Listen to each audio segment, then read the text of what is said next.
just in case.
All right, testing. 1, 2, 3. Okay.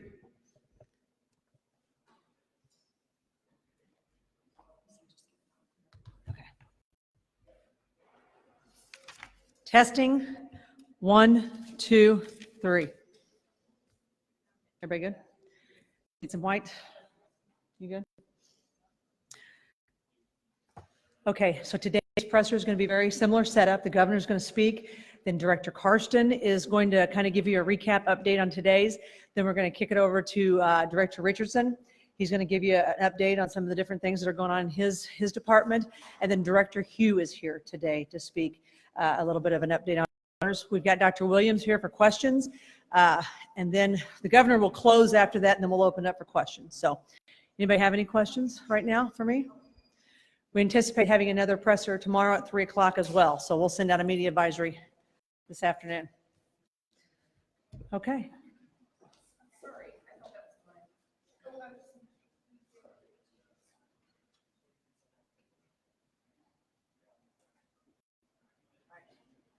Everybody ready?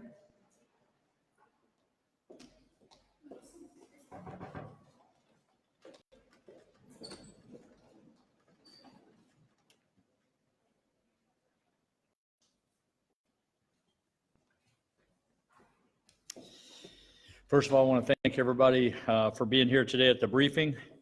I also want to get started. I just got off the phone with the president and vice president, giving a little update on the national level of things that are occurring, somewhat on the test kit, the supply chain that's coming through.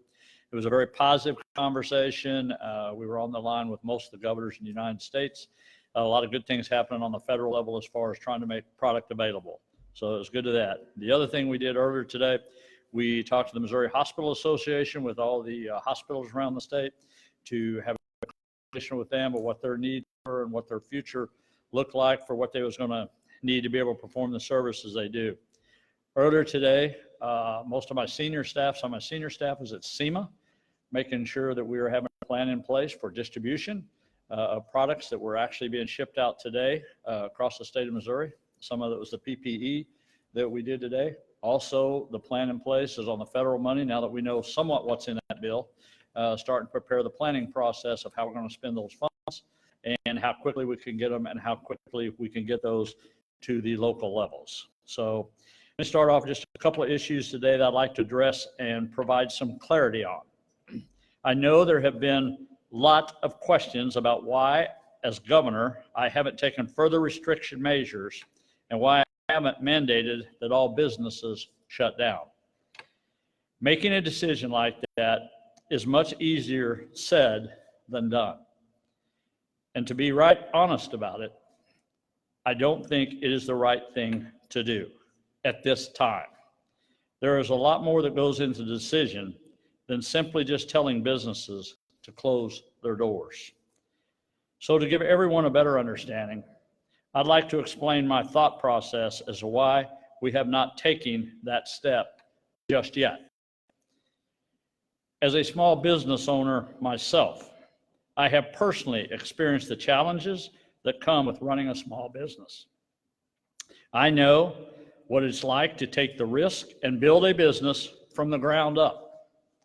I know how hard it can be to make payroll, to make a profit, and provide for your family, and even when times are good, let alone when times like this. Not to mention all the employees that work for you to understand what it would be like for them when those businesses close. In society today, we always talk about rewarding risk. And the last thing we want is in our small business owners to not be able to reopen their doors because we mandated them to close prematurely. That being said, this is not a decision we are taking lightly. We are very sensitive to the fact that Missouri is very diverse, and every community across our state has different needs. We fully support our urban leaders in Kansas City, St. Louis, Springfield, and Columbia, and the decisions they have made. But it is important to understand the major differences between Missouri urban areas and our small rural communities. It is much harder to go into a rural community and start mandating businesses to shut down when they don't have the infrastructure, the resources, or the plan in place that an urban area does. However, I strongly encourage all small business owners to take measures to help fight the spread of COVID-19. Practice social distancing and small gatherings at all times. Many restaurants and bars now offering drive-through, pickup, and delivery options. I also want to be clear that we have been very active in our response efforts, especially these past few weeks.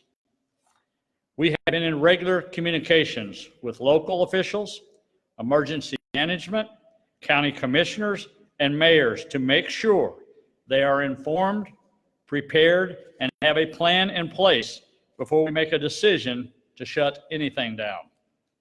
We will continue doing everything we can to minimize the impact of COVID-19 on Missourians and their families, which includes supporting Missouri's small businesses and the communities that depend on them. Now, just to recap, there are several things that happened yesterday. As you're all aware, we had our first COVID-19 death yesterday in Boone County. Also yesterday, several actions were taken to help with the COVID-19 response efforts.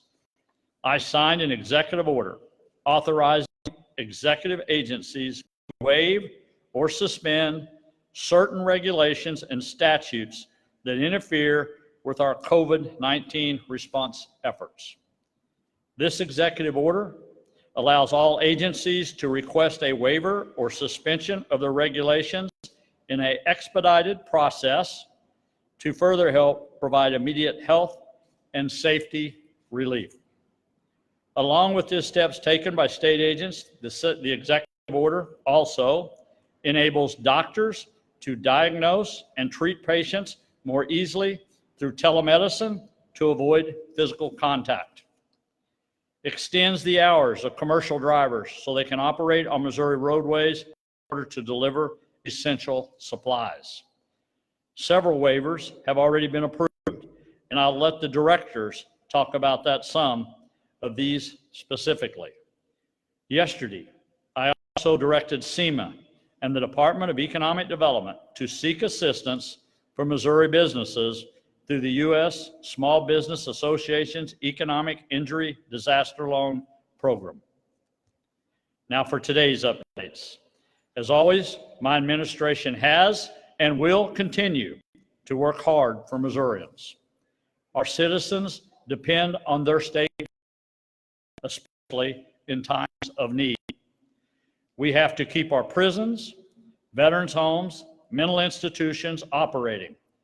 We have to preserve public safety. We have to ensure our citizens get the support and benefits they need. We have to help our employers and workers across the state weather this storm. And we have to continue to fight the spread of COVID-19.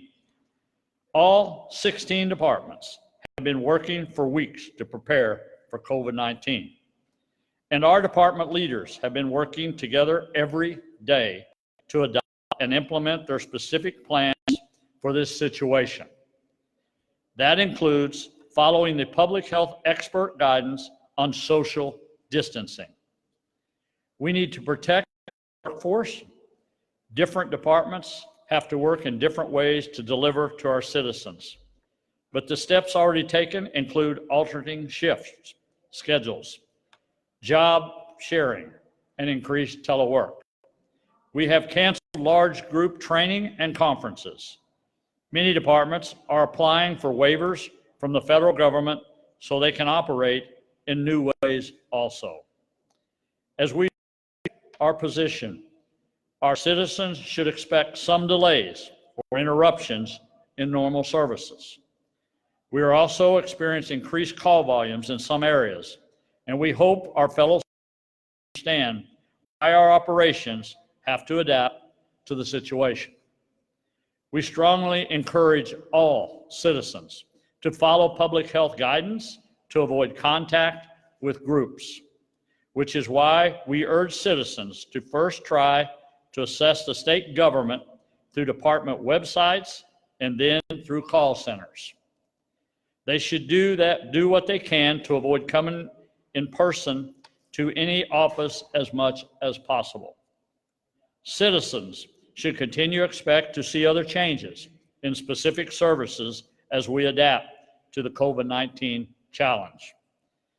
That said, the state government will continue to provide essential services for our citizens and do whatever possible to assist in the fighting of COVID-19. Some other updates from today. All public and charter schools in Missouri are temporarily closed. I commend all the administrators and teachers for their strong leadership, and I strongly recommend that for at least the next 2 weeks, that people should not gather in groups of more than 10 people. As far as COVID-19 information, we continue to encourage citizens to visit the DHSS website or call their 1-800 number. In regarding to testing, DHSS has secured a contract with Quest Diagnostics and will also be procuring them from the LabCorp and Vector companies. See many more tests being conducted in the near future, and you're going to see more cases being positive. We will believe that there'll be thousands upon thousands of tests being done in the near future through the private sector and to the state level.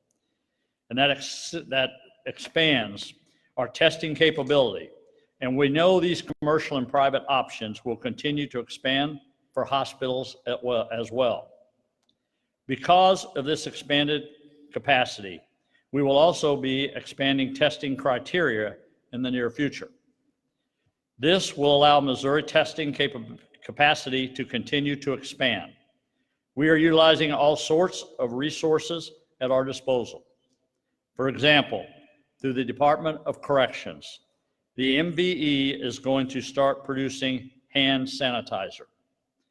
OA was able to produce the raw materials and will be able to produce more than 2,400 gallons of hand sanitizer every 2 days. This could continue to be very helpful as we monitor our supply chains. We will continue using all the tools we have available to provide solutions and protect the health and safety of Missourians during this time. To give you an update on their departments and the things that are going on. And I'm going to start with Director Karsten of Public Safety. Sandy. Thank you, Governor. And he kind of touched on it. I want to personal protective equipment. About 2.5 hours ago, the State Emergency Management Agency warehouse took delivery of several pallets of personal protective equipment that will be added to the Strategic National Stockpile. This afternoon, employees and team members are working together to sort that out to meet the requests that we've received thus far from hospitals and emergency management service agencies throughout the state. So far, 44 EMS agencies and 27 hospitals have requested equipment from the Strategic National Stockpile. We have received many requests from law enforcement and fire, and that supply of personal protective equipment will be provided next week as soon as we receive it. We will work through those requests. Also today, we are working with our communities across the state, different hospitals and providers, to set up mobile testing sites. There are 14 currently operating that are private mobile testing sites, and one is in the works at the State Fairgrounds in Sedalia, Missouri. We anticipate that being available for testing on Saturday. As more come online, we will make sure and provide that to the public. We'll make sure and provide a map to all of you so that you can reference those sites. So with that, thank you. Thank you, Sandy. Director Hugh from Department of Labor.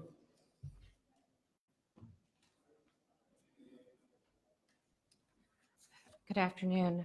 My name is Anna Hugh from the Department of Labor and Industrial Relations, and we oversee the unemployment insurance program for the state. We want you all to know that the investments we've made to modernize our unemployment insurance system has helped to prepare us for any type of economic downturn, and currently the one that is being caused by this public health crisis.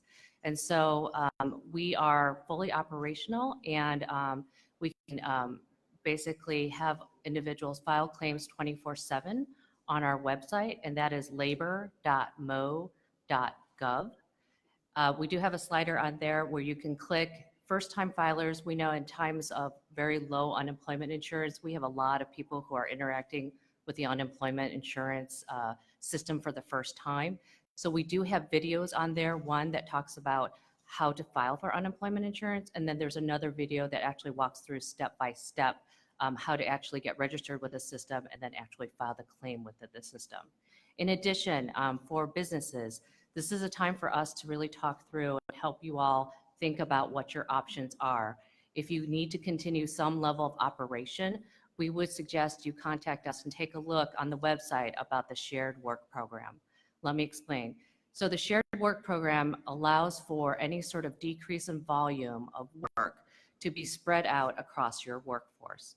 And so basically, you know, it can be impacting as few as 3 employees in your organization, but as long as you are up to date with your contributions, so your payroll taxes to the unemployment insurance system, as well as your quarterly filings, you're able to participate in this program by indicating that you have a production decrease of potentially between 20 to 40% of what your available work would be.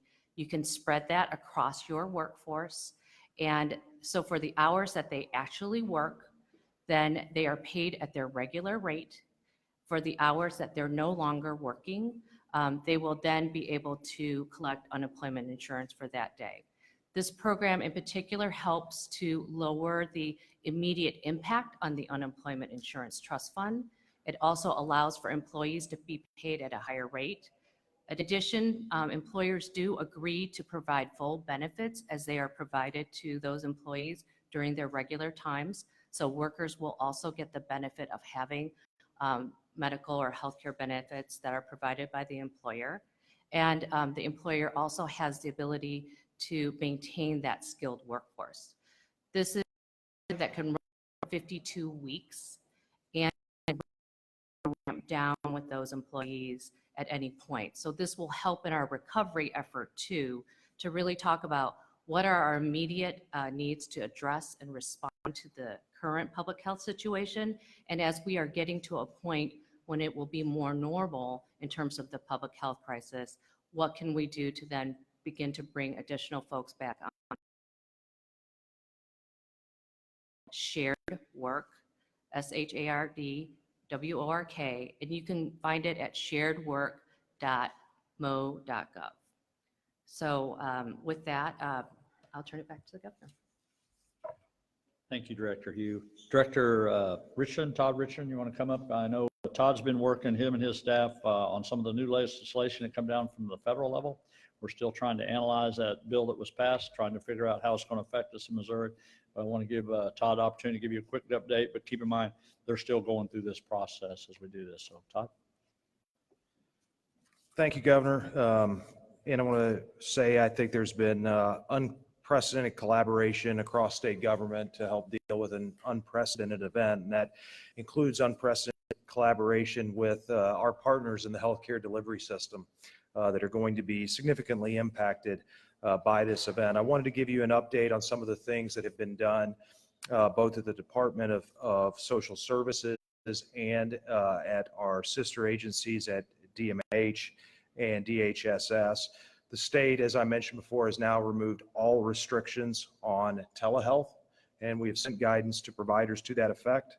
We are executing with our federal partners emergency state plan amendments and waivers to ensure that no Medicaid participants are owing a copay for telehealth services or testing.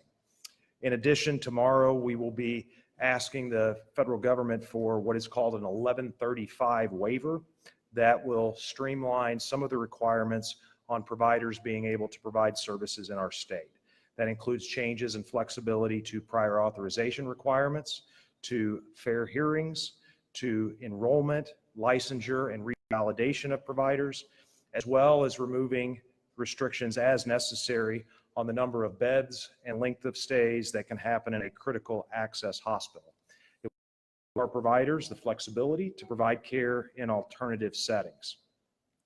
In addition, the Department of Social Services, consistent with the Families First Coronavirus Act passed by Congress yesterday, will not terminate eligibility for any Medicaid participant unless the individual requests a voluntary termination or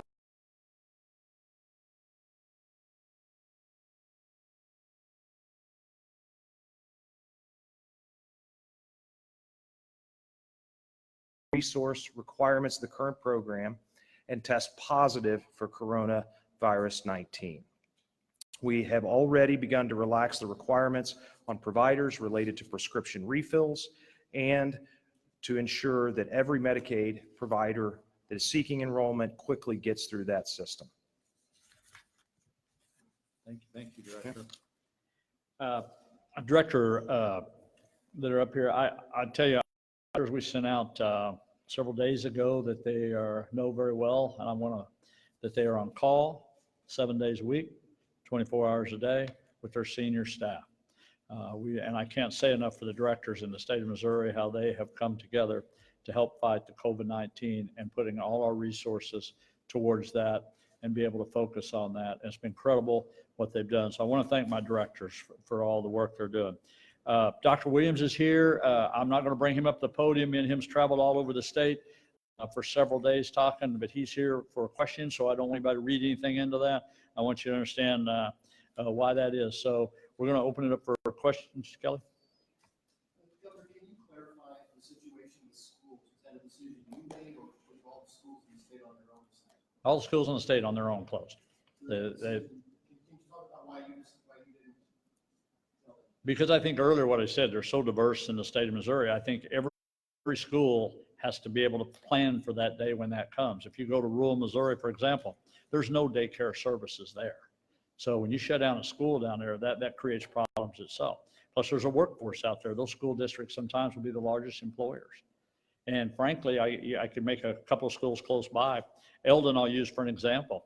There's a lot of kids over there probably don't have no place to go. And so you have to consider what that's like all across the state when I did that. And I supported the superintendents. I supported the decisions they'd make on the local levels. But I firmly believe that's where that decision should have came from.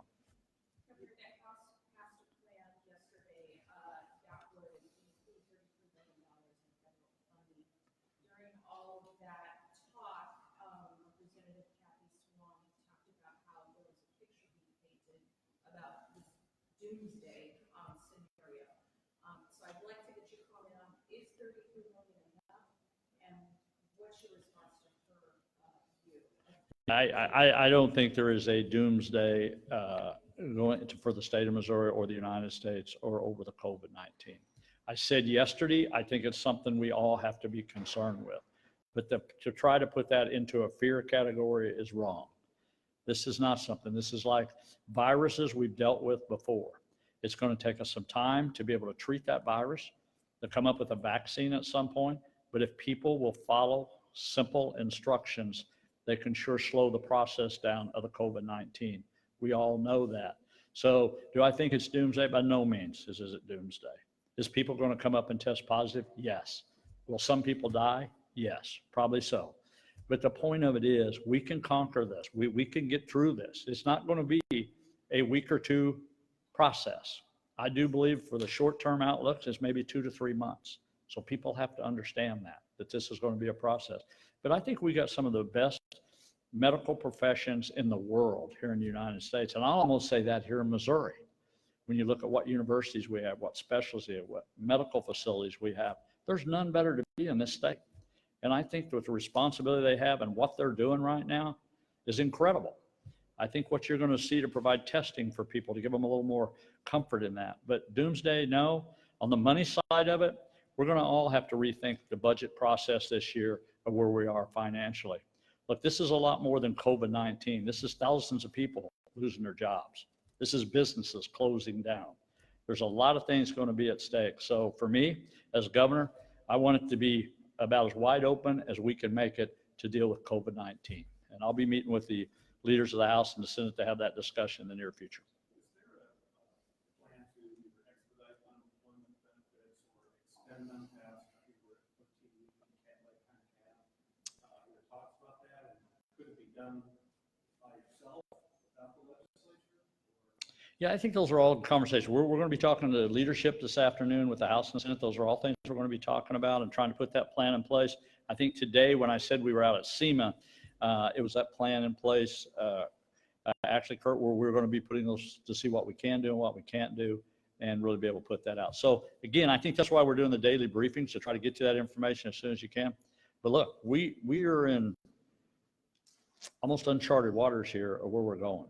So I think we're going to pull everything we can together to make sure we're taking care of Missourians. That's the number one priority. And I think every one of these directors, we're meeting daily trying to dispose of regulations, of policy, of bureaucracy for everyday people. So, but we realize that's going to be a big issue.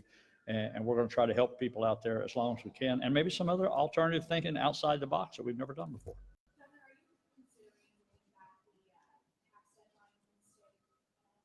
I didn't hear the last part of that. The tax deadline in the state, are you changing that? Yeah, I think we're looking at all that's on the table right now. I think, what the federals did, but I don't want to say that concrete, but we're looking at all those. What are some examples of waivers that I know the health net director gave some, are there others that? Well, I think just what Director Richardson just talked was a whole line of them, of what we're being able to do, and those are going to continue to grow. You know, when we did the executive order pretty well opens up a lot of things and a lot of process we can do. It is broad, and I'll be the first to admit that for a governor. Most governors wouldn't put that out there, but I think right now we got to have everybody on the table. I think the federal money coming in, how we're going to be able to utilize that, how we're going to be able to get to that. I can tell you one that I've got a letter that I'm getting ready to send to the president, you know, about the utilization of our guard here in the state of Missouri, how I can utilize that more without going through the federal guidelines to put that under the governor's control. I think there's things like that we're doing every day, but you're going to see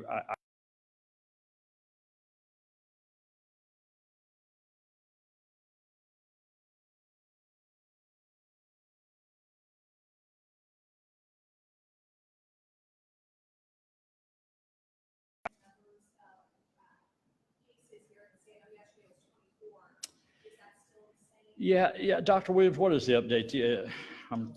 Go ahead and give them an update on that.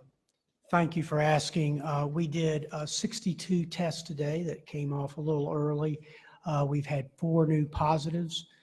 We were in the process of notifying those local health departments so they can notify.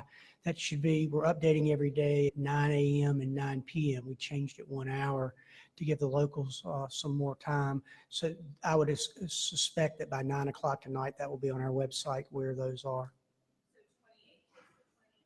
Yes, 28 total cases. And as we've talked about, we're not going to constantly update you on the number of cases, labs we're doing, because now I've been in contact today with numerous commercial labs and university labs that are doing lots of tests. So really the number going forward that will be pertinent is just the number of positives. Yes.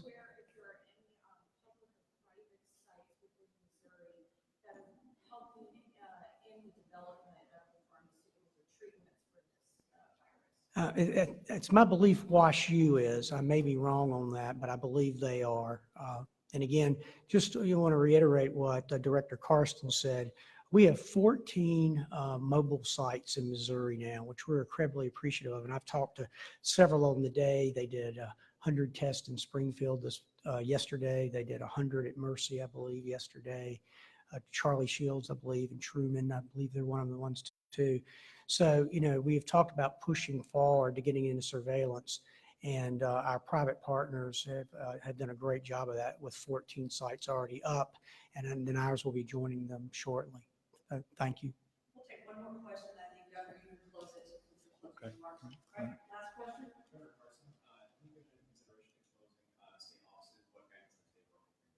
No, I think what I said earlier, we're trying to make sure we're keeping people out of small groups. We're trying to make sure people can work at home and can work at home. We're doing alternative shifts, bringing people in the weekend.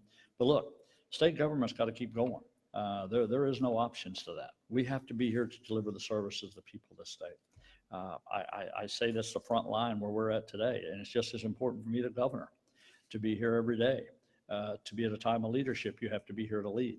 And I don't think you can do that at home. So we're going to continue to do that. We'll be looking at all categories. If we can get people home, we'll get them home. If we can, we'll also be looking at other resources. If we maybe shut down, for example, well, that's the state parks. That frees up people we might be able to use somewhere else for other positions in the state right now, because we know the demand is going to continue to increase here in the state on that. So I know I've said it, and I'm going to say it again, and I'm going to say it every day. Every day we are constantly receiving updates and new information. We will continue to be transparent and share new developments with the public as quickly as we can. However, I want to point out that this is not the time to tear each other down. This is a time we should all be working together, no matter where you live, no matter where you're from. This is the time when we all support each other, when we show what Missourians are all about, when we say what the Show Me State's all about. It's about all of us working together to help fight this. And frankly, to protect people's lives is what we're all in here today for. And that's exactly at the end of the day why teamwork is so important to me right now. Why it's to having the right people in the right places in state government. It's why people's willing to do that, to step forward to do that. I want to especially thank our medical professionals and first responders for working so hard around the clock and going above and beyond to help our fellow Missourians. The situation that happened in Boone County yesterday worked like it should have worked. People were warned that we had a patient was COVID-19. Emergency personnel had the ability to get protection gear on to go to that person and do that. Those things are all important. It's important when we talk about supplies that we get that, because there's days like yesterday that makes a world of difference. Makes a difference between somebody else getting sick or somebody else dying. Those are the reality of what we do in here. At the end of the day, we got to do our part.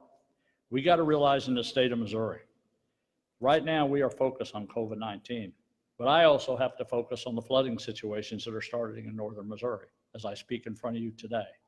Thank goodness we've got leadership in this state, and we were prepared for that. We knew the possibilities of what was going to happen in flooding, and we're here to be able to do that. Those are the things that's going to rapidly change every day. Our decisions are going to change every day, and it's just why we're going to do these daily briefings out here. And it's important when we do give that information, as I told you yesterday, for all of you, to make sure we get that information to the public. Because as I said yesterday, fear is not where we want to be. We want to be concerned. We want to be in control as much as we can control ourselves and where we go tomorrow. That is really what's important, and that's where we go. Again, I want to thank you all for being here today. Thanks for that. We'll keep you updated on the briefings. We're going to be working through the weekend this weekend, so we'll be keeping you updated on the briefings. Thank you very much.